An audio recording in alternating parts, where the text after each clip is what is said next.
رضی اللہ عنہ فرماتے ہیں کہ رسول اکرم صلی اللہ علیہ وسلم نے سوال کیا کہ اللہ کے رسول، آپ کو کسی مہینے میں اتنے روزے رکھتے ہوئے نہیں دیکھا گیا جتنے روزے آپ شعبان میں رکھتے ہیں، کیوں؟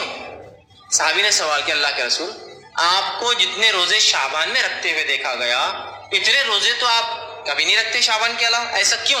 تو آپ صلی اللہ علیہ وسلم نے فرمایا، کہا، اور یہ بڑی اہم بات یاد رکھی، اگر کوئی شعبان کے روزے رکھ بھی رہا ہے تو اس نیت سے رکھے کہ سنت ہے، اور یہ فائدہ ہے، آپ نے فرمایا یہ مہینہ وہ مہینہ ہے جس میں لوگ رجب اور رمضان کے درمیان روزوں سے غافل ہو جاتے ہیں۔ رجب اور رمضان کے بیچ میں مہینہ آتا ہے تو لوگ اس میں غافل ہو جاتے ہیں، اور آپ نے فرمایا اور کہا جو ہے غافل ہو جاتے ہیں، اور آپ نے آگے فرمایا کہ غافل ہو جاتے ہیں، حالانکہ اس میں اعمال رب العالمین کی طرف اٹھائے جاتے ہیں، اور یہ میں پسند کرتا ہوں کہ جب میرے اعمال اٹھائے جائیں تو میں روزے سے رہوں۔ تو اس حدیث میں ایک بات آئی ہے، وہ بات کیا ہے کہ جو ہے شعبان وہ مہینہ ہے جس مہینے میں ہمارے سال بھر کے اعمال اٹھائے جاتے ہیں، جس کو اگر میں وضاحت کروں تو یوں ہے، ہر روز میں ہمارے اعمال 2 بار اللہ کو پہنچائے جاتے ہیں، عصر اور فجر میں۔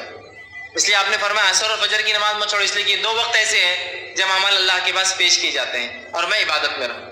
ہر ہفتے میں 2 بار ہمارے اعمال پیش کیے جاتے ہیں، وہ ہے جو ہے جمعرات اور پیر کے دن، ٹھیک؟ اسی طرح ہر سال میں ہمارے اعمال 1 بار اللہ کو پیش کیے جاتے ہیں، اور وہ مہینہ ہے جو ہے شعبان۔ شعبان میں اللہ کے پاس جو ہے ہمارے جو اعمال سالانہ پیش کیے جاتے ہیں، پیر اور جمعرات کو ہفتے واری پیش کی جاتے ہیں، اور ہر روز میں جو عصر اور فجر میں پیش، مطلب فرشتوں کی شفٹ چینج ہوتی ہے اور نام اعمال پیش کیے جاتے ہیں۔